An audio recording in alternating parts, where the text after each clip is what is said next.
உலக வரலாற்றிலே ஒரு காலத்தில் ஒரு 500-600 ஆண்டு காலம் இந்த உலகத்தினுடைய ஆட்சியாளர்களாக இந்த உலக மக்களுக்கு தேவையான அத்துணைவற்றையும் கற்றுக் கொடுக்கக்கூடிய மக்களாக, அறிவு ஜீவிகளாக, இந்த உலகத்தினுடைய இயக்க விதிகளை தெரிந்து கொள்வதிலே முதன்மையான சமூகமாக முஸ்லிம் சமுதாயம் வாழ்ந்திருக்கக்கூடியதை நாம் பார்க்க முடிகின்றது.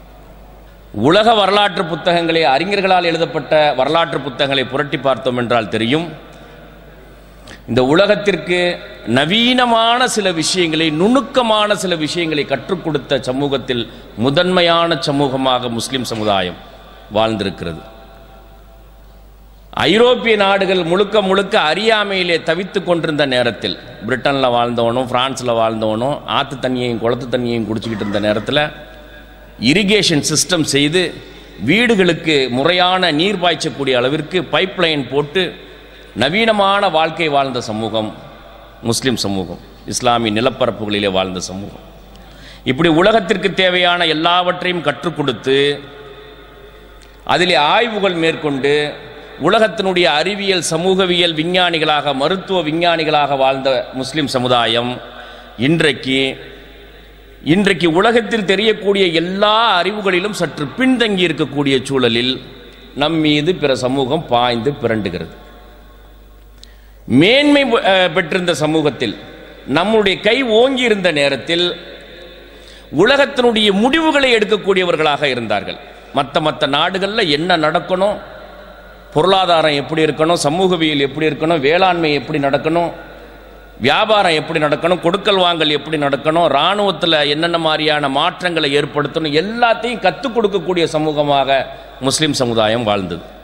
இன்றைக்கு எல்லாத்தையும் காப்பி அடிக்கக்கூடிய சமூகமாக, பிறரிடமிருந்து பெறுவதற்காக கையேந்தி நிற்கக்கூடிய சமூகமாக மாறி போயிருக்கிறது. அப்படியே எல்லாம் ஒரு 300-400 ஆண்டுகளில் தலைகீழ் மாற்றம். அல்லாஹ் அறிவையும் அதிகாரத்தையும் இங்கே இருந்து எடுத்து பிடுங்கி அவர்கள் கையில் வழங்கி இருக்கக்கூடிய காட்சியை இந்த வரலாறை படித்தோம் அப்படின்னு சொன்னால் நமக்கு கண்ணுக்கு முன்னால் வரலாற்று பாடங்கள் நமக்கு உணர்த்தும். அப்போ என்ன அப்படின்னு பார்த்தீங்கன்னா, மாற்றங்களை உள்வாங்கிக் கொள்ளாததனுடைய விளைவு ஃபர்ஸ்ட் பாயிண்ட். அடுத்த 20-30 ஆண்டுகளில், 40 ஆண்டுகளில், 50 ஆண்டுகளில் இந்த உலகத்தில் ஏற்படக்கூடிய மாற்றங்களை ப்ரிடிக்ட் பண்ணாதது, அது குறித்து கணிக்காததனுடைய விளைவு. இரண்டாவது, அந்த மாற்றங்கள் குறித்து புரிந்து கொண்டு தன்னுடைய அடுத்த தலைமுறையை உருவாக்காதது. மூன்றாவது, மரணம் குறித்த அச்சம், மறுமை குறித்த மறதி முஸ்லிம் சமுதாயத்தில் ஏற்பட்டது. இந்த மூன்று தான் வீழ்ச்சிக்கான முக்கிய காரணம். இதுக்கு ஒரு சம்பவத்தை சொல்கிறதா இருந்தால், பொதுவாக எது வந்தாலும் முஸ்லீம் சமுதாயம் உடனே என்ன பண்ணும் அப்படின்னா, அதுக்கு ஒரு ஃபத்வாவை கொடுத்து ஒதுக்கி வச்சிடக்கூடியது வரலாறு முழுவதும் நடக்கக்கூடியதை பார்த்துருக்குறோம். முதல்ல இந்த மைக்கு வந்தோடனையும் இதுக்கு எதிராக ஃபத்வா வந்துச்சு.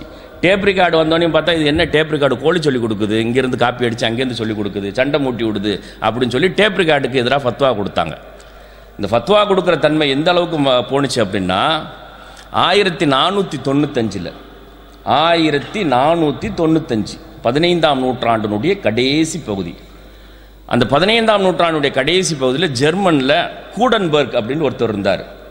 அவர் என்ன பண்ணார், ஆய்வு செஞ்சு அதுக்கு முன்னால் வரைக்கும், அந்த 1495க்கு முன்னால் வரைக்கும் உலகம் தோன்றிய காலத்திலிருந்து ஒரு சம்பவத்தையோ அல்லது அரசனுடைய நிர்வாகத்தில் ஏற்படக்கூடிய விஷயங்களையோ குறித்து வைத்துக் கொள்வதற்கு எழுத்து வடிவம், கேலிகிராஃபி அப்படின்னு சொல்லுவாங்க பாருங்கள், கையெழுத்தில் பிரதி எடுத்து கொண்டுட்டு போவாங்க. குரானையே பிரதி எடுத்து கையால் தான் எழுதிக்கிட்டு இருந்த காலம், ஹதீஸ் கிதாப்களை கையால் எழுதிக்கிட்டு இருந்த காலம், உலகத்தில் பல்வேறு நூல்களையும் கையாலேயே எழுதிக்கிட்டு இருப்பாங்க. அரசவையில் பார்த்தீங்கன்னா அரசர் போடக்கூடிய உத்தரவை பிரதி எடுக்கிறதுக்குண்டு ஒரு 50 பேர் உட்கார்ந்துருப்பாங்க. அது ஒரு கலையாகவே வளர்ந்து இருந்துச்சு. ரொம்ப அற்புதமாக எழுதக்கூடியது கையெழுத்து பிரதிகள் அப்படின்னு சொல்லுவாங்க. கூடன்பர்க் என்ன பண்ணார், இப்படி கையால் எழுதி எந்த காலத்தில் உலகம் முழுக்க விஷயங்களை எல்லாம் கொண்டு போய் சேர்க்கிறது அப்படின்னு சொல்லி இதுக்கு அச்சு அடிக்கிறதுக்கு ஒரு இயந்திரத்தை கண்டுபிடிக்கணும்னு முடிவு செஞ்சு பிரிண்டிங் மிஷினுடைய முதல் துவக்கம். இன்னைக்கு பெருகி வந்திருக்கக்கூடிய பிரிண்டிங் மிஷின் இருக்கு பாருங்க, அச்சடிச்சு பிரதி எடுக்கிறது. அதனுடைய ஃபர்ஸ்ட் 1495 கூடன்பர்க் என்ன பண்றாரு, கண்டுபிடிக்கிறார். பிரதி எடுக்கிற மிஷினை கண்டுபிடிக்கிறார், அச்சு இயந்திரத்தை கண்டுபிடிக்கிறார். ஜெர்மனில் வச்சு கண்டுபிடிக்கிறார். கண்டுபிடிச்ச உடனேயும் இந்த செய்தி உதுமானிய கிலாஃபத்துக்கு வருது. துருக்கியில் இருக்கக்கூடிய அன்னைக்கு வந்துட்டு இது எல்லாமே அந்த கேலிஃபட்டுக்கு கிலாஃபத்துக்கு உட்பட்ட பகுதிகளாகத்தான் இருந்துச்சு. வடக்கே மேற்கே மொரோக்கோலிருந்து இந்த பக்கம் சிந்து பகுதி வரைக்கும். அதுக்கப்புறம் அந்த ஏரியா வந்து சுல்தான்களுடைய இந்திய துணைக்கண்டம் வந்து சுல்தான்களுடைய ஆட்சியும் அதுக்கு பின்னால் முகலாயர்களுடைய ஆட்சியிலும் இருந்துச்சு. இவ்வளவு பெரிய இஸ்லாமிய நிலப்பரப்பு கீழ் திசை நாடுகளிலே பகுதி அளவிற்கு ஆட்சியை மேற்கொண்டிருந்த உதுமானிய கிலாஃபத்துக்கு இந்த செய்தி வருது. 1495 கண்டுபிடிக்கிறாரு. 510 இந்த செய்தி வருது. கூடன்பர்க்ங்கிற ஒருத்தர் அச்சு எந்திரத்தை கண்டுபிடிச்சிருக்காராம். இது வரைக்கும் கையாலே எழுதிக்கிட்டு இருந்தவங்க இப்போ பிரிண்ட் அடிக்கிறாங்க. அடிச்சு வேகமாக காப்பி தயார் பண்ணுறாங்களா அப்படிங்கிற செய்தி வருது. வந்த உடனேயும் உதுமானிய கிலாஃபத் என்ன பண்ணிடுச்சு, அது ஹராம்னு ஃபத்வா கொடுத்துருச்சு. அதுக்கு என்ன காரணம் அப்படின்னு பார்த்தீங்கன்னா, ஒரு ட்ரிப்பு அச்சு அடிச்சுட்டு எடுத்த உடனேயும் அதில் இருக்கக்கூடிய மைய சுரண்டுறதுக்கு ஒரு சரியான ஆயுதம் இல்லை. அப்போ எதை வச்சு அவன் சுரண்டிக்கிட்டு இருந்தான்? அவனுக்கு தெரிஞ்ச மிருகம் என்ன மிருகம்? அவன் ஆசையாக திங்கிற மிருகம் மேற்கத்திய உலகத்தில். அதை அந்த தோலை எடுத்து வச்சு அதை வச்சு சுரண்டிக்கிட்டே இருந்தான். சுரண்டி மைய எடுத்துக்கிட்டான். அவன் சுரண்டுனா என்ன, 1495 கண்டுபிடிச்சா 510 உதுமானிய கிலாஃபத்துக்கு செய்தி வருது. அவன் சுரண்டுறது அந்த மிருகத்தினுடைய தோலை வச்சு சுரண்டுறான், அது ஹராம் அப்படின்ட்டாங்க. சுரண்டுறதுக்கு வேறு எதை போட்டு சுரண்டாலும் மை வந்துடும். ஹராம்னு அறிவிச்சாங்க. எத்தனை வருஷம் அது வந்துட்டு அது ஃபத்வா வந்து நிலுவையில் இருந்துச்சு தெரியுமா? 275 வருஷம்.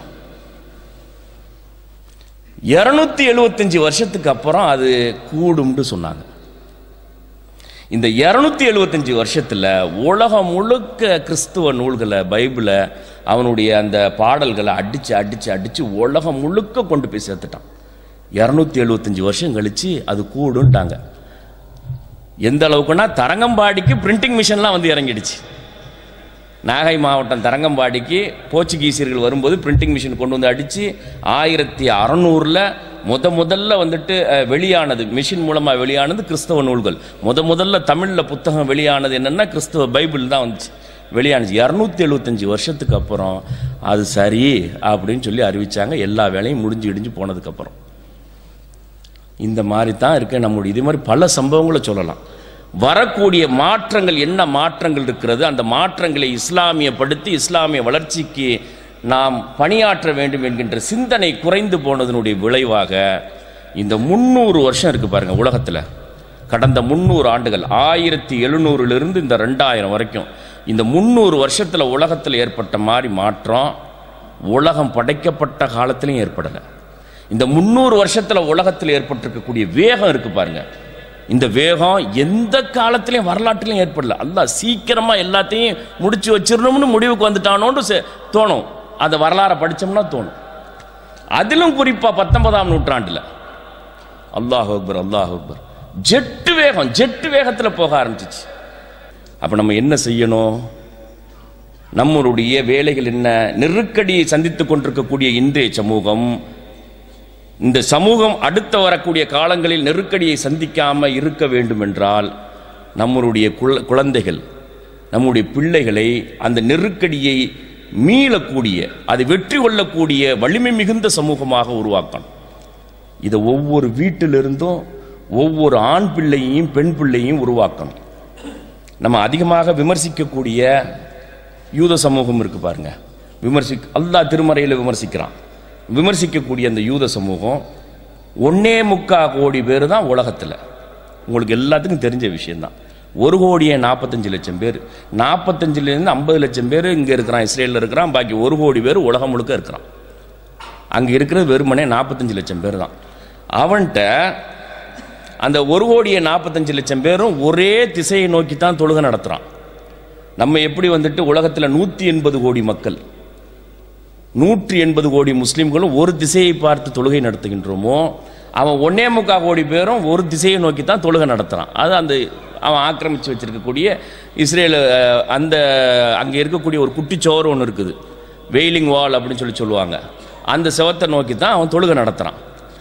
அவன் குழந்தைகளை உருவாக்கக்கூடிய விஷயம், தான் பெற்றெடுத்த ஆண் குழந்தைகளையோ பெண் குழந்தைகளையோ அது எப்படி வளர்த்தெடுக்கணும் அப்படிங்கிறதுக்கு இவ்வளோ பெரிய புக்கு போட்டுக்கிறான். ப்ரெக்னன்சி சிலபஸ்ன்னு அதுக்கு பேர். ஒரு பெண் திருமணமானது ஆனவுடன் அந்த புத்தகத்தை அவளுக்கு வந்துட்டு அந்த ராபி கொடுப்பார், யூத மதகுரு வந்துட்டு கொடுப்பார். அவள் கருவுற்றாள் என்றால் அந்த கருவுற்ற அன்றைய தினத்திலிருந்து அவளுடைய உணவு, அவளுடைய வாழ்க்கை முறை, அவளுடைய செயல்பாடு, அவளுடைய சிந்தனை, அவள் படிக்க வேண்டிய விஷயம், அவள் தூங்க வேண்டிய நேரங்கள் எல்லாத்தையும் வரையறுத்து அந்த புத்தகத்தில் இருக்குது. அது படித்தான் ஒருத்தி உருவாகி வரணும். இதை யூத சட்டமாக்கி வச்சிருக்கிறாங்க. பிரெக்னன்சி சிலபஸ்ன்னு இருக்குது அதுக்கு பேர்.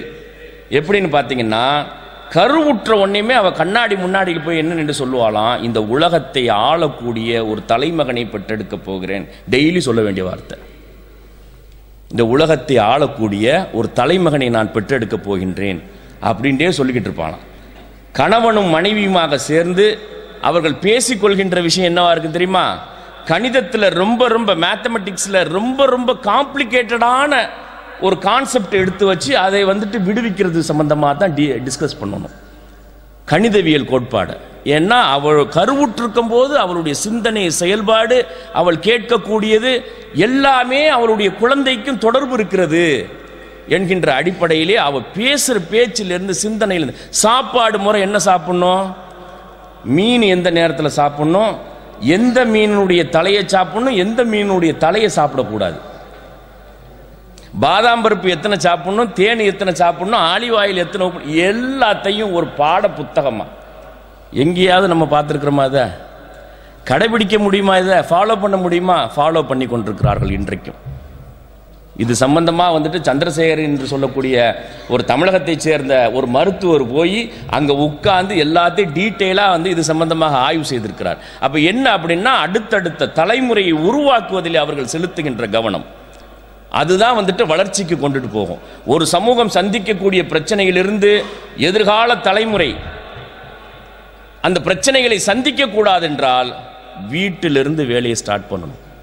ஒவ்வொரு தாயும் தந்தையும் பொறுப்படுத்திக்கணும். பிள்ளையை வளர்க்கிறது சாதாரண விஷயம்னு நம்ம நினச்சிட்டு இருக்கோம்.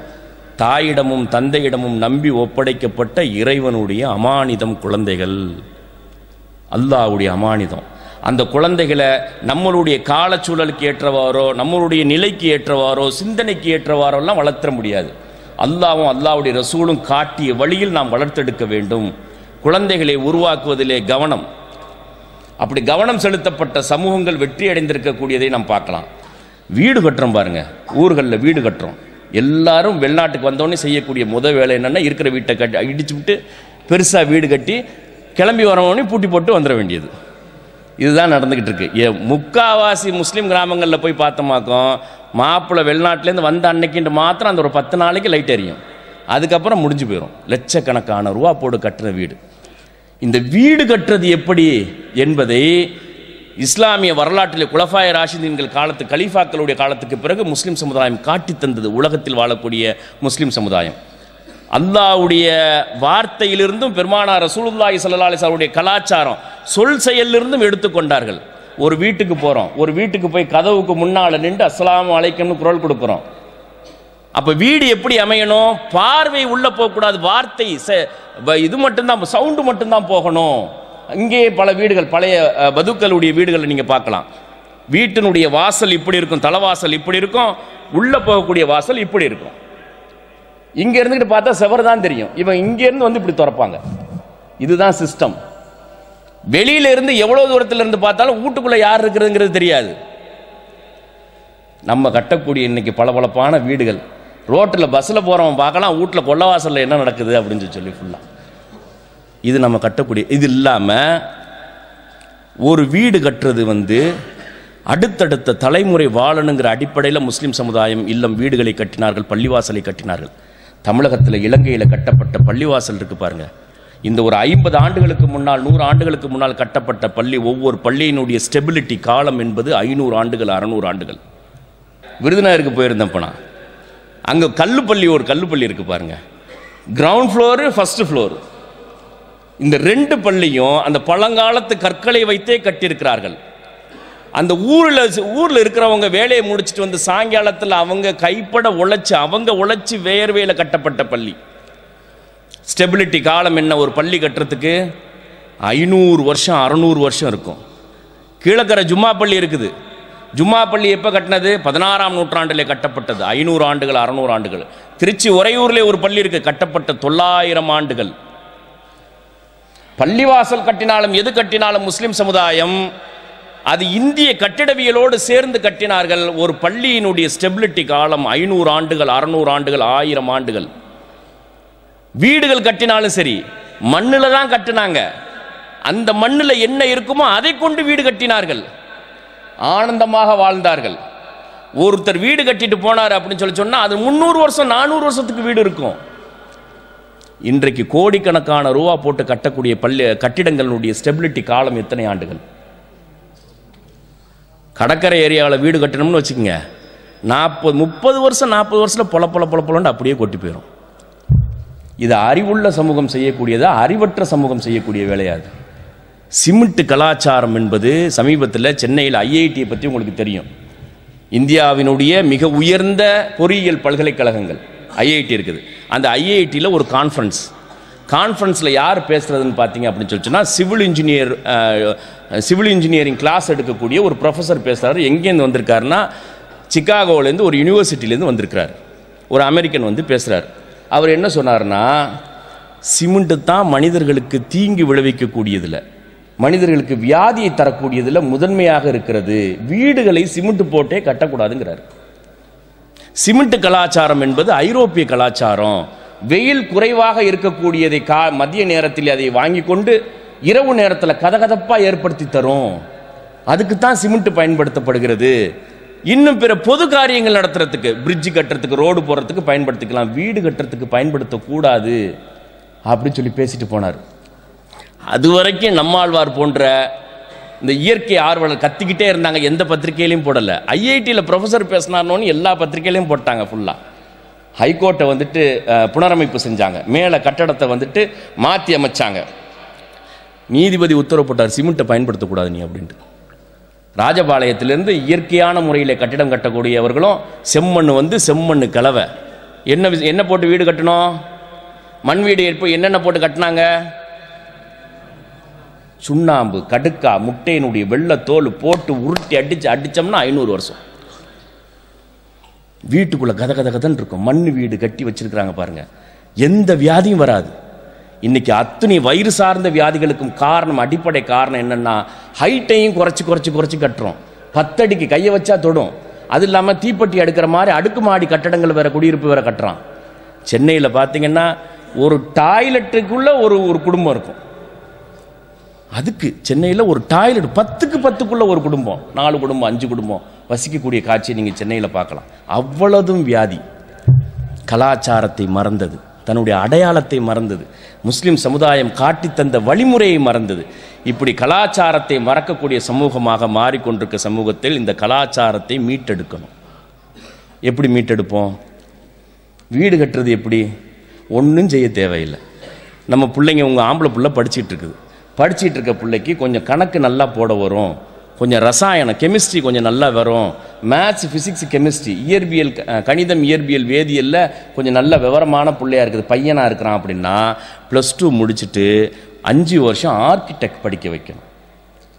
அதுக்கப்புறமா ஒரு 2 வருஷம் இஸ்லாமிக் ஆர்கிடெக்சர் படிக்க வைக்கணும் செலவு பண்ணி. இதை படிக்க வச்சோம் அப்படின்னு சொன்னால் மறுபடியும் அந்த கட்டிடக்கலையை புனரமைத்து அதன் அடிப்படையில் கட்டக்கூடிய மக்கள் உருவாகி வந்துடுவார்கள். இஸ்லாமிக் ஆர்கிடெக்சர் படிச்சுட்டு வரணும். அந்த கான்செப்ட், இது எப்படி கட்டுறதுங்கிற அந்த வடிவத்தையே மறந்த தலைமுறை உருவாயிடுச்சு. இப்படித்தான் கலாச்சாரம் ஒன்றாக மாறுபட்டு வரக்கூடிய ஒரு சூழல் இருக்கிறது.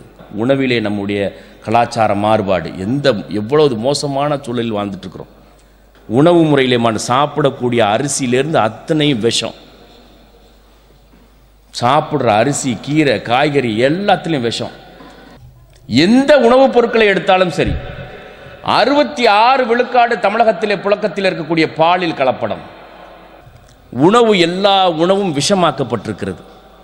தஞ்சையில் இருக்கக்கூடிய மருத்துவமனைகள்லையும், பட்டுக்கோட்டையில், திருநெல்வேலியில், நாகர்கோயிலில் இருக்கக்கூடிய ஹாஸ்பிட்டல்ஸ்லேயும் நீங்கள் போய் ஒரு நிமிஷம் விசிட் பண்ணி பாருங்கள்.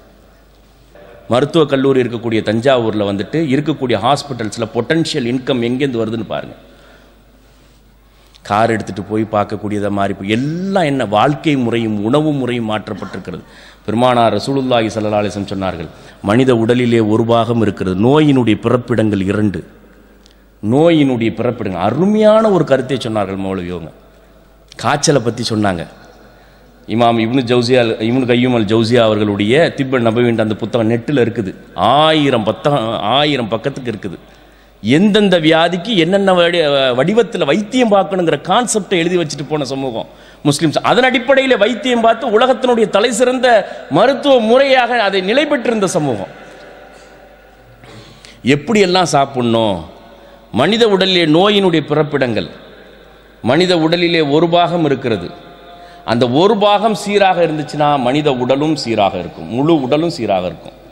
அதை தொடர்ந்து முழு சமூகமும் சீராக இருக்கும். என்டையர் சொசைட்டியும் கரெக்டாக மாறி போயிடும். அந்த ஒரு விஷயத்தை கிளியராக பார்த்துக்கிட்டா, ஆணாக இருந்தாலும் சரி பெண்ணாக இருந்தாலும் சரி, ஒரு மனிதன் பியூர் ஆகி எல்லா அந்த சமூகமே பியூர் ஆகிடும். அப்படியே அது எந்த பாகம், எந்த சதை துண்டு? பெருமானார் ரசூலுல்லாஹி ஸல்லல்லாஹு அலைஹி வஸல்லம் சொன்னாங்க, மனிதனுடைய உள்ளம். அதை பியூரிஃபை பண்ணி வச்சிருந்தோம்னா போதும். பியூரிஃபிகேஷன் ஆஃப் சோல், ஆன்மாவை சுத்தப்படுத்துவது. அதை சுத்தமாக வச்சிருந்தோம்னா நோயே வராது, முழு உடலும் கிளியராக இருக்கும். அடுத்தது மனிதனுடைய குடல், வயிறு, கெட்ட பாத்திரம். அதில் உமர் ரலியல்லாஹு அவங்கள்ட்ட ஒருத்தர் வந்தார், இவ்வளோது பேர் வயிறை தள்ளிக்கிட்டே வந்தார் அப்படியே ஃபுல்லாக. அவங்க கேட்டாங்க, வாட் இஸ் இஸ், இது என்ன இது அப்படின்னு சொல்லி. பாரக்கல்லா, அல்லாஹ்வுடைய பரக்கத்து அப்படின்னு சொல்லி சொன்னார். பரக்கத்தா இது? இட்ஸ் அன் பனிஷ்மெண்ட், தண்டனை. இவ்வளோ பெரிய வயிறு தண்டனை உனக்கு அப்படின்ட்டாங்க. அப்போ 2 பிறப்பிடம், நோயினுடைய பிறப்பிடம் 2. நீங்கள் ஒரு நிமிஷம் கற்பனை பண்ணி பாருங்கள். கார்பேஜ் பாக்ஸ் இருக்குது, குப்பை தொட்டி இருக்குது, குப்பையை கொண்டு போய் போட்டுக்கிட்டே இருக்கும். ஒரு வாரம் கழித்து அந்த அடித்தட்டில் என்ன இருக்கும்? குப்பை எல்லாத்தையும் அடியில் என்ன இருக்கும்? பூச்சி புழுவா அப்படியே இருக்கும். உள்ளே போடுறதும் காதால கண்ணால் கேட்டு அறிவுக்கு செலுத்துறதும் 2ம்.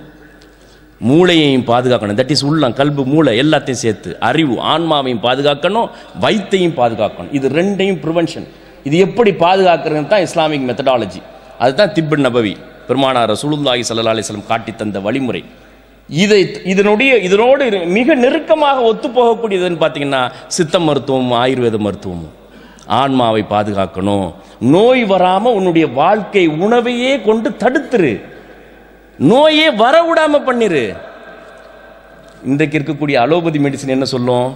வாசல் எல்லாத்தையும் திறந்து விடு, உள்ள வரட்டும். உனக்கு வியாதி வந்துருச்சா, அந்த இருக்கு மாத்திரை மருந்து இருக்கு, ஆப்ரேஷன் இருக்குது. நேரடியாக முரண்படுது பாருங்க. இஸ்லாமிக் கான்செப்டும் வாழ்வியலும் மேற்கத்திய வாழ்க்கை முறை இன்னைக்கு அப்படித்தான் இருக்கு. ஜுரம் வந்துருச்சா உடனே நம்ம என்ன செய்வோம்? டபக்கு 2-3 பெனடாவில் தூக்கி போட்டுக்கிட்டோம், முடிஞ்சு போச்சு கதை. இன்றைக்கு பெண்கள் பாருங்க, படுக்கின்ற போது தலைவாணி எடுத்து வைக்கிறாங்களோ இல்லையோ, சுற்றி கலராக தைல பாட்டில் தூக்கி வச்சுக்கிட்டு தான் படுப்பாங்க. கொஞ்சம் கால் வலி, கொஞ்சம் மூக்கு ஒரு மாதிரி செலவுச்சுன்னா மூஞ்சில் அள்ளி பூசிக்கிறது, காலில் அள்ளி பூசிக்கிறது, தலையில் அள்ளி பூசிக்கிறது. அடி ஆண்டி இப்படி அள்ளி பூசிக்கிறீ அப்படின்னு சொல்லி என் தங்கச்சிட்ட நான் கேட்டது, ஏன் இப்படி அள்ளி பூசிக்கிறேன்னு கேட்டால், இதை பூசுனா தான் காக்கா தூக்கமே வருது. இதுதான் நிலைமை. வாழ்க்கையை அது தடுத்து நிறுத்துங்கண்டாங்க பெருமானார் ரசூலுல்லாஹி ஸல்லல்லாஹு அலைஹி வஸல்லம். தடுத்து நிறுத்துங்கண்டாங்க. இதே கான்செப்டை இஸ்லாமிக் சிலபஸில் சேர்த்தாங்க. அதில் உமர் ரலியல்லாஹு பாட புத்தகத்தில் கொண்டு போய் சேர்த்தாங்க. குழந்தைகளுக்கு பயிற்றுவித்தார்கள், எப்படி நீ சாப்பிடணும், உன்னுடைய உள்ளத்தை நீ எப்படி வச்சுக்கணும், உன்னுடைய வாழ்க்கை முறை எப்படி இருக்கணும், எந்தெந்த அளவில் நீ சாப்பிடணும், எந்த வியாதி வந்துச்சுன்னா அதை எப்படி நீ கியூர் பண்ணணும், அதுக்கு என்ன ட்ரீட்மெண்ட். இதுதான் இஸ்லாமிக் சிலபஸ். வாழ்க்கையினுடைய முழுமையான கான்செப்ட், ஒரு மனிதனுடைய வாழ்வினுடைய முழுமையான கான்செப்ட். பசியை 3ஆக பிரித்து, கால்வயிறு சாப்பிடுங்க, கால்வயிறு தண்ணி குடிங்க, கால்வயிறு ஃப்ரீயாக விடுங்க. 12:30 மணி 1 மணி நம்மளுடைய சாப்பாடு உணவு முறை. மார்வாடி இருக்கிறான் பாருங்க, 8 மணிக்கு மேலே நீங்கள் ₹1,00,000 கொடுத்தாலும் ஒரு டிராப் தண்ணி குடிக்க மாட்டான். 8 மணிக்கு மேலே நீங்கள் ₹1,00,000 கோடி ரூபா கொடுத்தாலும் சரி, ஒரு சொட்டு தண்ணி குடிக்க மாட்டான். அவன் வாழ்க்கையை கலாச்சாரமே அந்த மாதிரி இருக்குது, அவனுடைய குழந்தை வளர்ப்பே அந்த மாதிரி இருக்குது. சாப்பாடு முறைகள் எப்படி சொல்லி, இதெல்லாம் குழந்தைகளுக்கு நாம் பயிற்றுவிக்கணும். அடுத்த தலைமுறையை வலிமையான தலைமுறையாக நம்ம உருவாக்கணும் அப்படின்னு சொல்லி சொன்னால், உள்ளம் உடல் அறிவு, உள்ளம் உடல் அறிவு, இந்த 3 வலிமையானதாக இருக்கணும். உடல் பலவீனமாக இருந்துச்சுன்னு வச்சுக்கோங்க, அறிவு போகாது. எண்ணத்தை போட்டு திணின்னு திணிச்சாலும் சரி, அந்த புள்ள அப்படியே தான் இருக்கும். அது அந்த புள்ள காரணம் இல்லை, பாப்பா என்ன சொல்கிறார், சரியான மக்கா இருக்கிறான், மாடு மேய்க்கிறதுக்கு தான் லாய்க்கு அப்படிம்பாங்க. அதெல்லாம் காரணம் உணவு இல்லை, உணவு சரியில்லை. ஜாஹிதா பேகம் அப்படின்னு சொல்லக்கூடியவங்க திண்டுக்கல் காந்திகிராம் பல்கலைக்கழகத்தில் வந்துட்டு எஜுகேஷன் கல்வியல் துறையினுடைய தலைவர் ரிசர்ச் பண்ணி வெளியில் கொண்டு வந்திருக்கிறாங்க. சாப்பாடு தான் லேர்னிங் டிஸார்டர் கற்றல் குறைபாடை ஏற்படுத்துவதற்கு உணவு முக்கிய காரணம். கற்றலிலே மந்தம் ஏற்படுவதற்கு. ரொம்ப லேசியா இருக்குது. காலையில் சாப்பிட்டு வந்து ஆஃபீஸில் உட்கார்ந்தோடனே தலையெல்லாம் சுத்து தூக்கம் தூக்கமாக வருது. என்ன அப்படியே முக்கியமாக முஸ்லீம் ஸ்டூடெண்ட்டுக்கு ஏற்படும். ஹெவி ஃபுட்டை உள்ள தள்ளினோடனே மூளை ஒரு மாதிரியாக மந்தத்துக்கு போயிடும். அதனால் உணவு வந்து முக்கியமான ரோல் ப்ளே பண்ணுகின்றது குழந்தையை உருவாக்குறதுல. உணவில் கவனம் செலுத்தணும். இந்த கலாச்சாரம் பெருமானார் ரசூலுல்லாஹி ஸல்லல்லாஹு அலைஹி வஸல்லம் காட்டி தந்த வழிமுறைகள் 3 வயசுல அந்த புள்ள சாப்பிடும் போதே அல்லது உணவு ஊட்டுகின்ற போதே அவர்களுக்கு கற்றுக் கொடுத்து உருவாக்கணும். அளவோடு கொஞ்சம் குறைவாக உண்ணக்கூடிய மக்களாக உருவாக்கி எடுக்கணும். அதைத்தான் பெருமானார் ரசூலுல்லாஹி ஸல்லல்லாஹு அலைஹி வஸல்லம் சொல்லும் போது குறைவாக கன்சியூம் பண்ணி குறைவாக உண்ணுங்கள், பசியோடு அமர்ந்து பசியோடு எந்திரிங்கள்டாங்க. பசியோடு அமர்ந்து பசியோடு வசதி படைத்தவர்கள் எந்திரித்தால் வசதி இல்லாதவர்கள் ஒருவேளை உணவு உண்ணுவார்கள். இதுதான் எக்கனாமிக்கல் கான்செப்ட், பொருளாதார திட்டம். காரல் மார்க்ஸ் எல்லாம் பிச்சை எடுக்கணும், இப்போ வந்தவன். இந்த ஒரு விஷயம் போதும், இந்த ஒரு கான்செப்ட் போதும். பணக்காரன் வசதி இருக்கிறவன் பசியோடு உட்கார்ந்து பசியோடு எந்திரிக்கட்டும். ஏழை என்ன செய்வான், ஒருவேளை உணவை முழு வயிறோடு சாப்பிடுவான். அவன் திருப்தியாக சாப்பிடுவான். ஏன், கன்சம்ஷன் குறைஞ்சு போயிடும், பொருட்களை வாங்குவது குறைஞ்சு போயிடும். குறைஞ்சு போச்சுன்னா விலை குறைஞ்சு போயிடும், விலை குறைஞ்சு போச்சுன்னா ஏழைகள் கன்சியூம் பண்ணுவாங்க. ஒரு கான்செப்டில் என்டையர் சொசைட்டியையும் ஒரு வட்டத்துக்குள்ளே கொண்டுட்டு வந்து பாருங்க. அதனால் நம்முடைய உணவிலே கவனம் செலுத்த வேண்டிய, குழந்தைகளுடைய உணவிலே கண்டதையும் வாங்கி கொடுக்கறது, அந்த புள்ள ஆசைப்படுறதையெல்லாம் வாங்கி கொடுக்கறது. ட்ராலியை சூப்பர் மார்க்கெட்டை தள்ளி கொண்டு போய் அவ்வளோ சாக்லேட்டு மிட்டாயும் அள்ளி கொண்டு போட்டுருந்து எல்லாத்தையும் கொண்டு போய் கொட்டுறது, குப்பையை கொண்டு போய் நம்ம வயிற்றில் கொட்டுறோம். வேறு ஒன்றும் கிடையாது. இங்கே கல்ஃப் கண்ட்ரீஸில் முக்கியமான பிரச்சனை என்ன அப்படின்னு சொல்லி சொன்னால் ஒபிசிட்டி. அதே தான் இன்றைக்கி இந்தியாவிலையும். உடல் பருமன், உடல் உழைப்பு இல்லை, அறிவு உழைப்பாயிடுச்சு. உடல் உழைப்பு குறைஞ்சு போய் அறிவு உழைப்பாக போயிடுச்சு. என்ன ஆகுது, உடல் பருமன், உடம்பு போடுதுண்டா எல்லாத்தையும் வாங்க ப்ரெஷர் வாங்க, பிளட் ப்ரெஷர் வாங்க, சுகர் வாங்க அப்படின்னு சொல்லி வரவேற்குதுன்னு அர்த்தம். எல்லாத்தையும் கொண்டு வந்து சேர்த்துரும். அதுக்கு காரணம் உணவு, குடலை பாதுகாக்காதது. உள்ளம் ரொம்ப ரொம்ப முக்கியமானது. ஃபர்ஸ்ட் இருக்கிறது உள்ளம். உள்ளத்தில் சிந்தனைகள் வந்துட்டு உடல்ல வியாதியை ஏற்படுத்திடும். ஊர்லேருந்து ஃபோன் வருது, வீட்டுக்காரம்மா ஒரு அதிர்ச்சியான சம்பவத்தை சொல்லுது. என்னங்க இந்த மாதிரி ஆகி போச்சான், நமக்கு உடனே கைகாலெலாம் ஆடி வதவளப்பாக போய் கீழே விழுந்துடுறான் பாருங்க. இவனை வீட்டுக்காரம்மா அடித்தாங்களா, யாரும் அடித்தாங்களா, ஒன்றும் பண்ணலை. செய்தி உள்ளத்தை போய் தாக்கினோன்னே சில ரசாயனங்கள் தோன்றி அவன் உடலையே முடக்குகின்றது. அதைத்தான் பெருமானார் ரசூலுல்லாஹி ஸல்லல்லாஹு அலைஹி வஸல்லம் சொன்னாங்க. 2 முக்கியமான பாயிண்ட். இந்த 2ஐயும் பாதுகாக்கணும். சொசைட்டிக்கு அடிப்படையான விஷயம் கற்றுக் கொடுக்கணும், வாழ்வியலை கற்றுக் கொடுக்கணும். ரொம்ப முக்கியமாக படிக்கலை அல்லது ஒரு மார்க்கு வந்துட்டு ஒரு சப்ஜெக்டில் மார்க்கு குறைவாக வந்துருச்சு அப்படின்னு சொல்லிச்சுன்னா வாப்பாட்டேருந்து வர்ற வார்த்தை என்ன, ஒரு இளவுக்கும் உருப்படாதவன், இதுதான் படிக்கிற மூஞ்சப்பாரு அப்படின்னு சொல்லக்கூடிய வார்த்தை. இது சொல்லலாமா? முதல்ல அல்லாஹ் ஒவ்வொரு மனிதனையும் தனித்திறனோடு படைச்சிருக்கிறான். எந்த ஒரு உயிரினத்தையும் நான் சும்மா படைக்கலை, வேஸ்டாக படைக்கலை, அது தக்க காரணத்துக்காக படைச்சிருக்கிறேன். உங்கள் அறிவுக்கு அது தெரியாது, ஒரு காரணம் இருக்குது. எதுவா புல் பூண்டு புழு பூச்சி எதுவா இருக்கட்டும், தக்க காரணத்திற்காக படைக்கப்பட்டிருக்கிறது. அதுக்கு தனித்துவம் இருக்கிறது. எல்லா குழந்தைகளும் தனித்துவம் மிக்கவர்கள். மனிதர்கள் ரிசோர்ஸ், வளங்கள், இயற்கை வளங்கள்.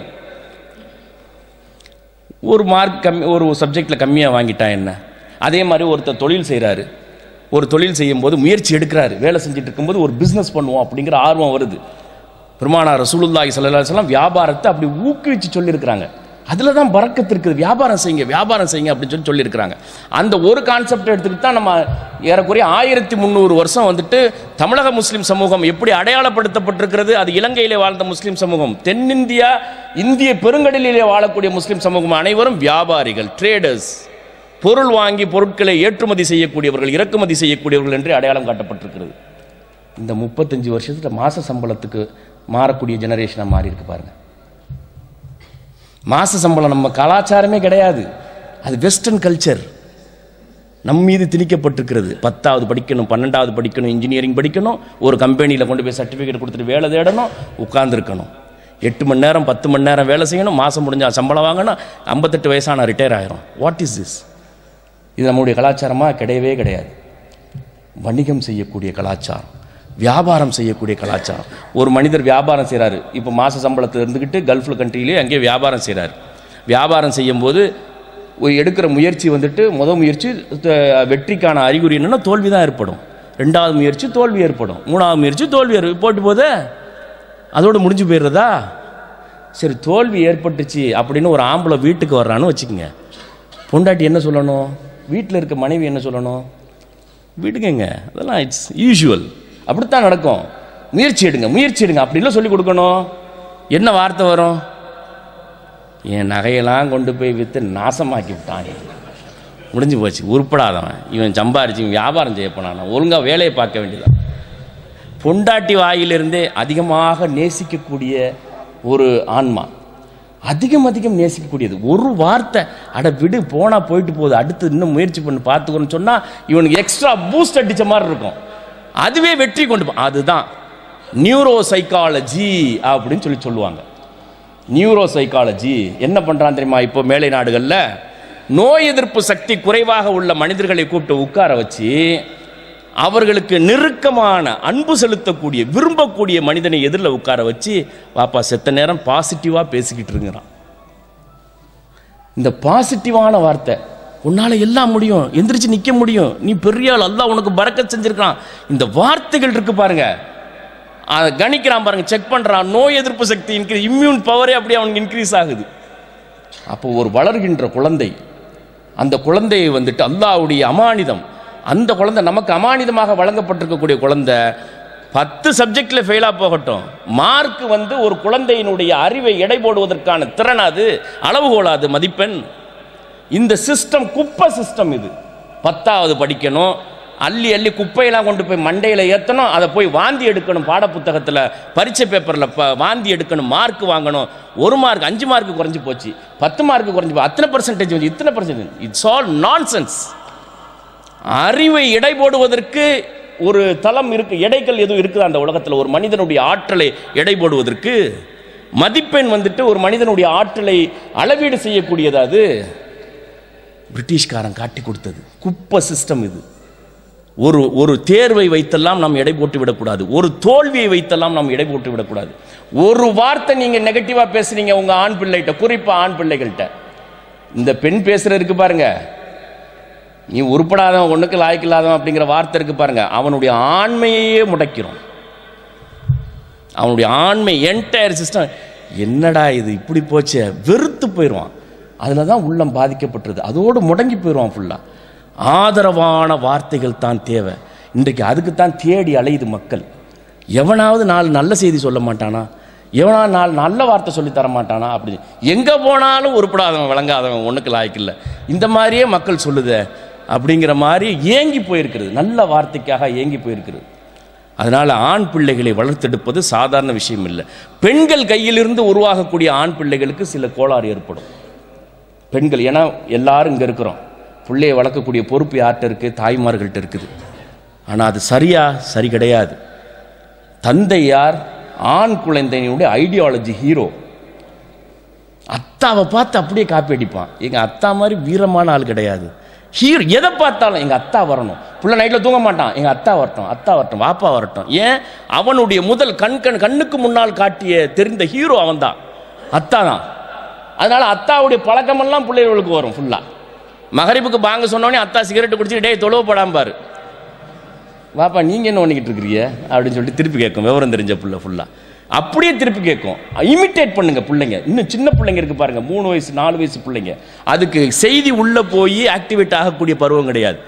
காட்சி, விசுவலைசேஷன், பார்ப்பதை படம் பிடித்துக் கொள்ளும், அதன் அடிப்படையிலே தன்னுடைய வாழ்க்கையை அமைத்துக் கொள்ளும்.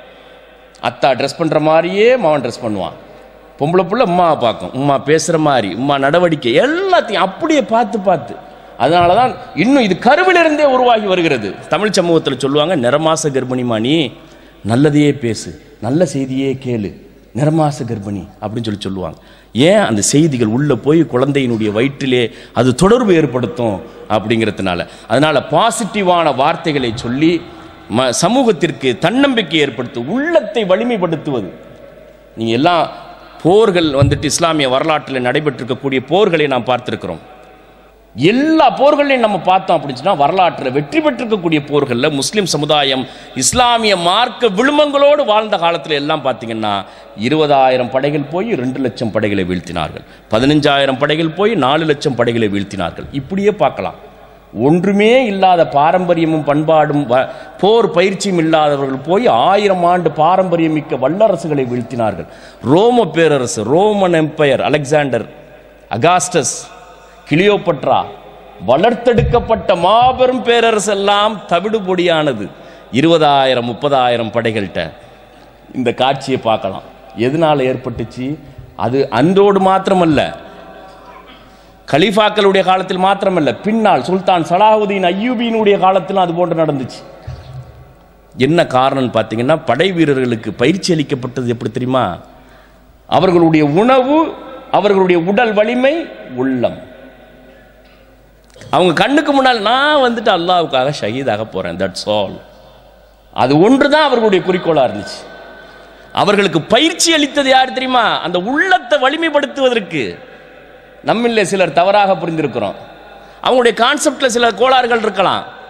ஷேக் அப்துல் காதர் ஜீலானியினுடைய மாணவர்கள், ஷேக் அப்துல் காதர் ஜீலானியினுடைய அவர்களால் நேரடியாக களத்தில் நின்று பயிற்சி அளிக்கப்பட்ட தளபதிகள், இமாம் கஸ்ஸாலியினுடைய மாணவர்கள் உள்ளத்திற்கு வலிமை சேர்த்தார்கள். உன்னுடைய சிந்தனை மறுமை, வெற்றி, ஷஹாதத், ஷஹீத், தட்ஸ் ஆல். கண்ணுக்கு முன்னால் ஒன்றுமே தெரியல. கிங்டம் ஆஃப் ஜெருசலம் தவிடுபொடியானது சுல்தான் சலாவுதீனுடைய ஆட்சியில். கிங்டம் ஆஃப் ஜெருசலம் என்று கட்டமைத்து வைத்திருந்தது தவிடுபொடி ஆக்கினார்கள்.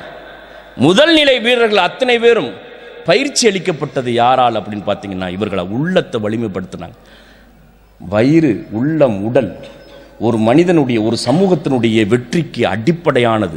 ஒரு குடும்பத்தினுடைய வெற்றிக்கு, தாய் தந்தையினுடைய பெருமையை நிலைநாட்டுவதற்கு, அல்லாஹ்வுடைய தீனை நிலைநிறுத்துவதற்கு, ஆணாக இருக்கட்டும் பெண்ணாக இருக்கட்டும், இரு குழந்தைகளுக்கும் இந்த 3 விஷயத்திலையும் முழு கவனம் செலுத்தணும் அப்படிங்கிற சிறந்த சமூகம் உருவாகி வரும். இந்த சிறந்த சமூகம் உருவாகி கூடாது அப்படிங்கிறதுனால தான் நம்முடைய கல்வி முறையை 2ஆக பிரித்தார்கள். மதம் என்பது பள்ளிவாசலில் மாத்திரம் உள்ளது, கல்வி நிறுவனத்தில் கிடையாது. Education is something different from religion, it's not associated அப்படின்னா. மதத்தை கொண்டு போய் பள்ளிவாசலில் வச்சுக்க, உன்னுடைய பர்சனல் வழிபாடு நடத்துறதுக்கும் உன் இறைவனோடு தொடர்பு படுத்துறதுக்கு மாத்திரம் உன்னுடைய ரிலீஜனை வச்சுக்க. எஜுகேஷன் செக்யூலர் எஜுகேஷனுங்கிற கருத்தை கொண்டு வந்து விதைச்சான் 150 வருஷமா. இது இரண்டும் ஒன்று தான். மதம் என்ன சொல்லுது? வாழ்வினுடைய எல்லா துறைகளும் கல்வியில் இருக்கணும் சொல்லுது அப்படின்னு சொல்லி இஸ்லாமியர்கள் கட்டமைத்த, முஸ்லிம் சமுதாயம் கட்டமைத்த ஆயிரக்கணக்கான மதரசாக்கள் இருந்துச்சு இந்தியா முழுவதும். பீரங்கியை கொண்டு வந்து வச்சு இடிச்சு 1857 எல்லா மதரசாவையும் தரைமட்டமாக்கணும். மதரசாவில் பணியாற்றி கொண்டிருந்த இவர்களை போன்ற ஆலிம்களை, ஆசிரியர்களை வீடு தேடி சென்று குறிவைத்து கொலை செய்தார்கள். பீரங்கியை வைத்து இடித்து நொறுக்கி இருக்கிறார்கள். குத்துயிரும் கொலையுயிருமாக இன்றைக்கு இருக்கக்கூடிய மதரசாக்களை நீங்கள் டெல்லி, லக்னோவில் போய் பார்க்கலாம். அதற்கு பிறகு அவர்கள் உருவாக்கலாம் பாருங்க, British schools, Anglo Indian schools, Christian missionary schools India முழுவதும். அந்த பள்ளிக்கூடங்களில் கொண்டு போய் படிக்க வைப்பதற்கு நிர்பந்தம் செய்தார்கள். மதம் மாற்றம் பண்ணலாம். இஸ்லாமியர்கள், முஸ்லிம்கள் தங்களுடைய கலாச்சாரத்தை விட்டு வெளியேற வேண்டும் என்று நிர்பந்தித்தார்கள். 1857 நடந்துச்சு. 1947 மறுபடியும் குடியரசு இந்தியா அந்த கலாச்சாரம், அந்த கல்வி முறையே மக்களிடம் கொண்டு போய் சேர்த்தது, முஸ்லிம்கிட்ட சேர்த்துச்சு.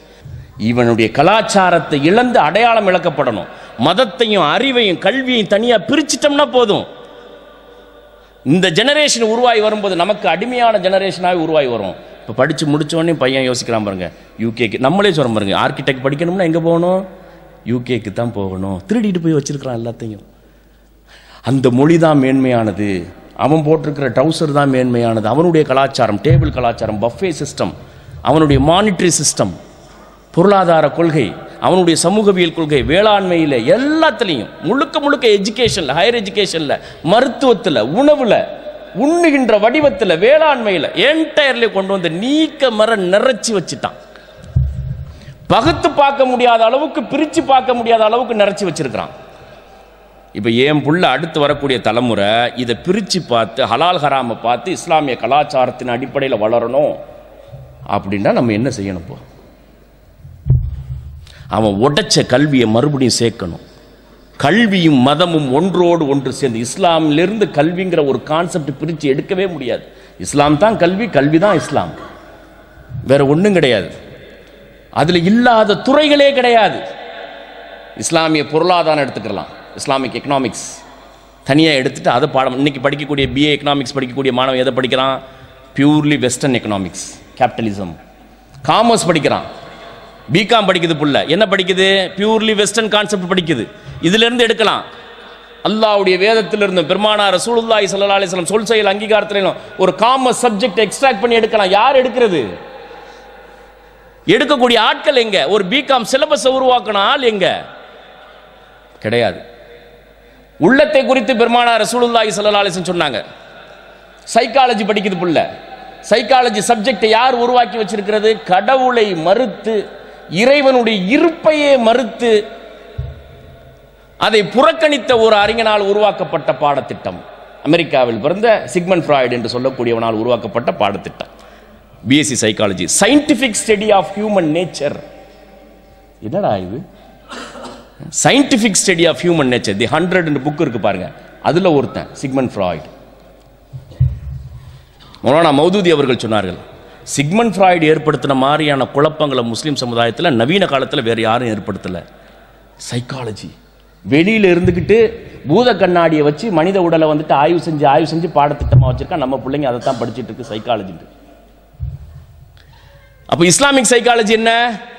வகி என்ன சொல்லுது? மனுஷனை எப்படி உருவாக்கி இருக்கிறங்கிறத பார், வகியும் இதையும் சேர்த்து படி அப்படின்னு சொல்லி இஸ்லாம் சொல்லுது. இஸ்லாமிக் சைக்காலஜி யார் உருவாக்குறது? பாடத்திட்டத்தை யார் உருவாக்குறது? கல்வியை மதத்தையும் ரெண்டையும் பிரிச்சதுனால ஏற்பட்டக்கூடிய விளைவுகள். இப்போ இது ரெண்டையும் ஒன்றா சேர்க்கணும். நம்ம முன்னால் இருக்கக்கூடிய சேலஞ்ச். நம்ம படிக்கலை, போயிட்டு போகுது. நம்மளுடைய அடுத்த தலைமுறை பேரம்பேத்தியலாவது அந்த அடிப்படையில் படிச்சுட்டு வரணும். ஹலாலான எஜுகேஷனுக்கு வரணும். 95% முஸ்லீம் சமுதாயத்துக்கு அந்த தொடர்பே இல்லை. இலங்கையிலே வாழக்கூடிய முஸ்லீம் சமூகம் அரசினுடைய பள்ளிக்கூடத்தில் போய் படித்தா கூட இஸ்லாமிக் ஸ்டடீஸ் கம்பல்சரி இருக்குது. அது எந்த ரகத்தில் இருக்குது, குவாலிட்டியில் இருக்குங்கிறது ஒரு பக்கம் இருக்கட்டும். 95 இலங்கை முழுக்க இருக்குது. இஸ்லாமிக் ஸ்டடீஸில் ஜெயிச்சா தான், அதில் வெற்றி பெற்றா தான் யூனிவர்சிட்டிக்கு போக முடியும். கேரளாவில் மாற்றத்தை ஏற்படுத்த விடலை. 95% முஸ்லீம் சமூகம் கேரளாவில் வாழக்கூடிய மக்கள் அரபு மொழி, இஸ்லாமிய கலாச்சாரத்தின் அடிப்படையில் உருவாக்கப்படுகின்றார்கள். அது எந்த அளவுக்கு பேணலைங்கிறது வேற விஷயம். ஆனால் அறிவு சொல்லித்தரப்பட்டிருக்கிறது. நம்ம படிச்சிருக்கிறோமா? இது எப்படி ஹலாலான சிஸ்டம் ஆகும்? இஸ்லாமி யார் அந்த குழந்தையை படைச்சதுங்கிற அந்த ரப்பனுடைய தொடர்பே இல்லாமல் உருவாகி வந்திருக்கக்கூடிய குழந்தை, அதுக்கு புகட்டு இருக்கக்கூடிய அறிவு எப்படி ஹலாலா இருக்கும்? பகுத்து பார்க்க தெரியுமா அந்த பிள்ளைக்கு? எது ஹலால், எது ஹராம், எது என்னுடைய கலாச்சாரம், எது மாற்றானுடைய கலாச்சாரம், புறக்கணிக்க வேண்டியது என்ன, என்னுடைய கடமை என்ன, என் தாய் தந்தை யார், என் மனைவி யார், மக்கள் யார்? ஒன்றும் கிடையாது. என்ன விளைவு? சென்னையில் இருக்கக்கூடிய குடும்பவியல் நீதிமன்றத்தில் போய் பார்த்தீங்கன்னா தெரியும் காட்சி. கல்யாணம் பண்ணி 15 நாள், 20 நாள், 30 நாள், 3 மாதம். என்ன மிஸ் அண்டர்ஸ்டாண்டிங் 2 பேர்த்துக்கு மத்தியில் வந்துருச்சு. அதனால நாங்கள் பிரிஞ்சிடுறோம். நீதியரசர் அக்பர் அலி அவர்களோடு தஞ்சாவூரில் ஒரு மீட்டிங்கில் கலந்துக்கும் போது சொன்னாங்க, ஏறக்குறைய 4-5 குடும்பவியல் நீதிமன்றங்கள் இப்போ பெருகிக்கிட்டு இருக்குது சென்னையில். எக்மோர் கோர்ட்லையும் சென்னையில் இருக்கக்கூடிய ஹைகோர்ட்லையும். அதிகமான வழக்குகள் என்ன? மெத்த படித்த பட்டதாரிகளுக்கு மத்தியிலான பிளவுகள். பொண்ணும் பெருசாக படிச்சிருக்கு, பையனும் ரொம்ப பெருசாக படிச்சிருக்கிறாங்க. ஆகா ஓஹோன்னு கல்யாணம் நடந்துச்சு. கடைசியில் 3 மாதத்தில் டமால் டுமில்னு ஆகிப்போச்சு என்று வந்து நிற்கக்கூடிய காட்சி. என்ன காரணம்? அவனுக்கு கற்றுத்தரப்படலை. நல்லா கவனிச்சிக்கங்க. எல்கேஜி யூகேஜி 2 வருஷம் ஸ்கூலில் நம்ம பிள்ளை எப்படி படிச்சுட்டு இருக்குது? பெரிய பெரிய கான்வென்ட்டில் கொண்டு போய் சேர்த்து விட்ருக்குறோம். நம்பி பெருசாக சொல்லிக்கிறோம். ஏன்னா அந்த பிள்ளை அந்த சிபிஎஸ்சி ஸ்கூலில் படிக்குது, இந்த கான்வென்ட்டில் படிக்குதுன்னு சொல்லி. எல்கேஜி யூகேஜி 2 வருஷம், 10வது 10 வருஷம், 12 12, +2 2 வருஷம், 14 வருஷம். இன்ஜினியரிங்காக இருந்தால் 4 வருஷம், மெடிசனாக இருந்தால் 5.5 வருஷம், ஆர்ட்ஸ் அண்ட் சயின்ஸாக இருந்தால் 3 வருஷம். ஆல்மோஸ்ட் 20 இயர்ஸ் இந்த 20 வருஷத்தில் பிஞ்சி ஒன்றும் தெரியாத பிள்ளையை கொண்டு போய் சேர்த்து அவன் சிறுவனாகி இளைஞனாகி சமூகத்திலே ஒரு திருமணம் என்கின்ற அந்த அடையாளத்தோடு என்னால் அது ஒரு பெண்ணை வச்சு காப்பாற்ற முடியும். திருமணத்திற்கான தகுதியோடு ஒருவன் வந்து நிற்கிறான். ஒரு பெண் திருமணத்திற்கான தகுதியோடு உருவாகி வந்து நிற்கிறாள். 2 பேர்த்துக்கும் திருமணம்டா என்னண்டே தெரியாது. இதுதான் சிக்கல். அறிவை பிளந்து விட்டதனுடைய வெளிப்பாடு. திருமணம்டா என்ன, அது எவ்வளவு மகத்துவமானதுங்கிறது தெரியாது. அல்லாஹ்வுடைய பரக்கத் எப்படி வந்து நிற்கும் அதுல அப்படின்னு தெரியாது. ஒண்ணும் இல்லை. It's nothing but an agreement. ஆணும் பெண்ணும் இருவரும் சேர்ந்து வாழ்வதற்காக போட்டுக்கொண்ட ஒப்பந்தம் தான் திருமணம். அது இல்லாமையே சேர்ந்து வாழ்றாங்க. இப்போ என்னன்னா ஒரு அண்டர்ஸ்டாண்டிங்ல வாழ்ந்துகிட்டு இருக்கிறோம் அப்படின்னு சொல்லி அங்கே சொல்லுவாங்க, இவன் ஊருக்கு ஒரு ஆளை வச்சிருக்கிறான் அப்படின்னு சொல்லுவாங்க. அதை பெருமையாக வேற சொல்லிக்கிடுவாங்க. அந்த தோப்பில் ஒரு ஆள் இருக்குது, இந்த தோப்பில் ஒரு ஆள் இருக்குது அப்படின்னு சொல்லி. ஆணும் பெண்ணும் திருமணம்ங்கிற பந்தத்துக்கு போகாமல் சேர்ந்து வாழ்ந்தால் என்ன செய்வாங்களோ அதைத்தானே திருமணம் செஞ்சதுக்கு அப்புறமும் செய்கிறாங்க. முன்பின் அறியாத 2 உள்ளங்களுக்கு மத்தியிலே பிணைப்பை ஏற்படுத்தி விடுவது எது? அல்லாஹ்வுடைய பரக்கத்து. அவனுக்கு முன்னால சாட்சியா இருந்து நான் கரெக்டா இருக்கிறேன், உனக்கு என்ன உரிமை கொடுக்கணுமோ கொடுக்கிறேன், உன்னை எப்படி பாதுகாக்கணுமோ கண்ணியப்படுத்தணுமோ, நீ எனக்கு அடிமை கிடையாது, உன்னை நான் கண்ணியப்படுத்துற விதத்தில் கண்ணியப்படுத்துறேன், அதே மாதிரி நீ எனக்கு உண்மையா நடந்துக்க, நீ என்ன கண்ணியப்படுத்து, தட்ஸ் ஆல். இந்த விஷயத்துக்காண்டி அல்லாஹ்வை முன்னிறுத்தி செய்து கொண்ட ஒப்பந்தத்துக்கு அல்லாஹ்வுடைய பரக்கத்து வருகிறது. 40 ஆண்டு 50 ஆண்டு 60 ஆண்டு எக்ஸம்ஷன் இருக்கலாம். பெரும்பான்மையாக கணவன் மனைவியாக 60 வருஷம். அதில் ஒரு பிரிவு ஒன்று போயிடுச்சு, ஒரு பார்ட்னர் போயிடுச்சுன்னு அவன் துடிச்சு போகிறான் பாருங்க. கூடவே சேர்ந்து ஹார்ட் அட்டாக் ஏற்பட்டு இறந்தவர்கள் எத்தனை பேர்?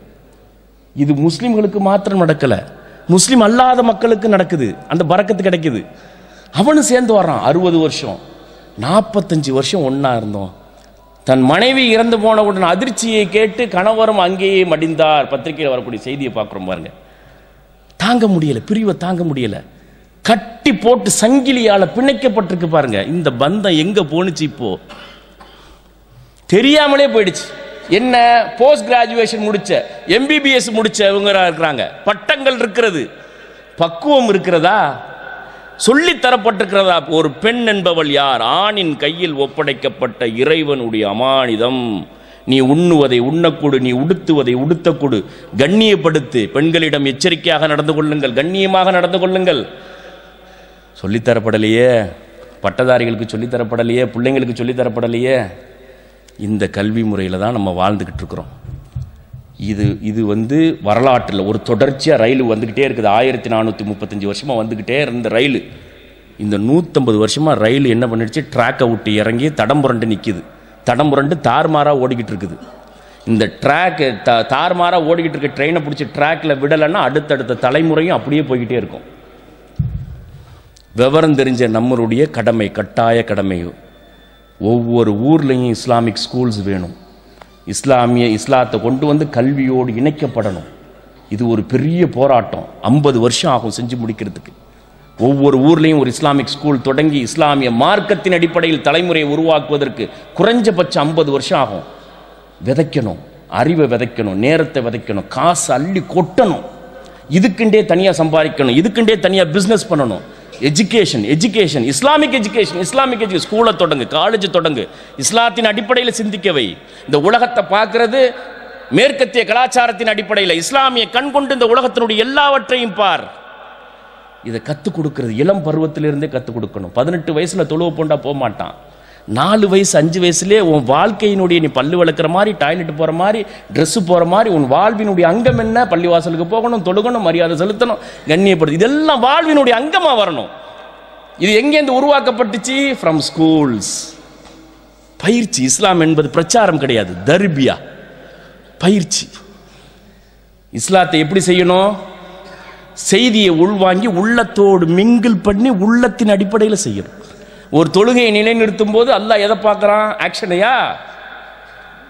அவன் அந்த தொழுகிற நேரத்தில் என்ன நினச்சிக்கிட்டு இருக்கிறான் உள்ளத்தில், அவனுடைய சிந்தனை எப்படி, எதுக்காக தொழுகிறான்? இன்னமல் ஆமாலு பினோ, எண்ணம் போல வாழும். அத்தனை வழிபாடு உள்ளத்தில் என்ன நினச்சிக்கிட்டு செய்கிறான். ஒருத்தருக்கு தர்மம் கொடுக்குறான், உள்ளத்தில் என்ன நினச்சிக்கிட்டு செய்கிறான். இந்த கான்செப்ட் எல்லாம் உருவாகி இஸ்லாமிய கலாச்சாரத்தில் வர்றதா இருந்தால் ஆயிரக்கணக்கான ஸ்கூல்ஸ், ரிவைவலிஸ்ட் மூவ்மெண்ட் உருவாகணும். மறுசீரமைப்பு, புரட்சிகரமான மறுபடியும் மீட்டெடுக்கக்கூடியது உருவாகணும். கேரளாவில் பிரச்சனை கிடையாது, குறைவாக இருக்குது. இலங்கையில் பிரச்சனை குறைவாக இருக்குது. தமிழகத்தில் அடையாளம் இல்லாமல் இருக்குது. இலங்கைக்கும் தமிழக முஸ்லீம் சமூகத்திற்கும் மத்தியில் மார்க்க ரீதியான அறிவு என்பது ஏறக்குறைய 50-60 வருடங்களுக்கு இடைவெளி இருக்கிறது. அவர்கள் முன்னேற்றத்தில் இருக்கிறார்கள். என்ன காரணம்னா, இந்த எஜுகேஷனல் சிஸ்டத்தை வந்துட்டு அவன் ஸ்கூல்லையாவது அவங்க பாதுகாத்தது, கவர்மெண்ட் ஸ்கூல்லையாவது அடிப்படையாவது கற்றுக்கிட்டு வந்துடுவாங்க. இங்கே அடிப்படை அலிஃபாவே தெரியலையே பாவா. வெள்ளிக்கிழமை ஜும்மாக்கே போகுது இல்லையா, பிள்ளைய கொண்டு போய் இன்ஜினியரிங் காலேஜில் சேர்க்கணும். அதில் காரணம் தான் மக்கள் நிற்கிறாங்க தவிர அவனுக்கு ஒரு ஜும்மா கிடைக்குமா, தொழுவானா, இதை பார்க்குறதே இல்லையே. கலாச்சார சீரழிவு, சமூகத்தினுடைய சீரழிவு. இதை மீட்டெடுக்கிறதா இருந்துச்சுன்னா நூற்றுக்கணக்கான ஸ்கூல்ஸ் வேணும். அந்த பள்ளிக்கூடத்தை நிறுவுறதா இருந்தால் உங்கள் வீட்டு பொம்பளை பிள்ளையும் என் வீட்டு பொம்பளை பிள்ளையும் டீச்சராக மாறணும். இல்லைன்னா நடக்காது. ஆயிரக்கணக்கான டீச்சர்ஸ் வேணும். உங்கள் மனைவி, உங்களுடைய உடன் பிறந்த சகோதரிகள், உங்கள் பிள்ளைகள் ஆசிரியர்களாக உருவாக்கப்படணும். நான் ஒரு திருமணம் பண்ணுறேன், என் மனைவியை நான் திருமணம் பண்ணுறேன், ஒரு பெண்ணை திருமணம் பண்ணுறேன்னா அந்த பெண்ணிட்ட இஸ்லாமிய கான்செப்ட் இருக்குது, ஐடியாலஜி இருக்குது, பாடத்தை படிச்சிருக்குன்னா நீ ஒரு சக்திக்கு உட்பட்ட வகையில் நீ எத்தனை பிள்ளைங்களுக்கு கொண்டு போய் அதை சேர்க்க முடியுமோ அதை கொண்டு போய் சேர்க்கணுங்கிற சிந்தனையில் நான் கல்யாணம் பண்ணணும். இங்கே பிரச்சனை என்ன வருது, நல்லா படித்த ஆலிமாவை பார்த்து விவரம் தெரிஞ்ச பிள்ளையை பார்த்து கல்யாணம் பண்ணிக்கிறான், வீட்டை விட்டு வெளியே போயிடக்கூடாது அப்படின்ட்டு வந்துடுறான். எப்படி அவர்களுக்கான பொறுப்பு அவர்களுடைய தீனை கொண்டு போய் சேர்க்கணும். ஒரு பெண் எப்படி நினைக்கணும், அல்லாஹ் எனக்கு அளித்த வாழ்வு, அல்லாஹ் எனக்கு அளித்த அற்புதம் இந்த தீனு, இதை கொண்டு போய் சேர்க்க வேண்டிய பொறுப்பு எனக்கு இருக்குங்கிறத ஒரு பெண் அறியணும். அல்லாஹ்வுடைய அமானிதம் எனக்கு வழங்கப்பட்டிருக்கிறது. அல்லாஹ்வுடைய மார்க்கத்தை பெண்கள் கணவன் மூலமாக தெரிந்து கொள்கின்றார்கள். ஓட்டு போடுறது யாருக்குன்னு ஃபோன் பண்ணி தமாமில் கேட்பாங்க, ஏங்க எலெக்ஷன் வருது, யாருக்குங்க ஓட்டு போடுறது, இந்த அவனுக்கு ஓட்டு போடு, சரிங்க ஓட்டு போட்டுறேன், முடிஞ்சு போச்சு.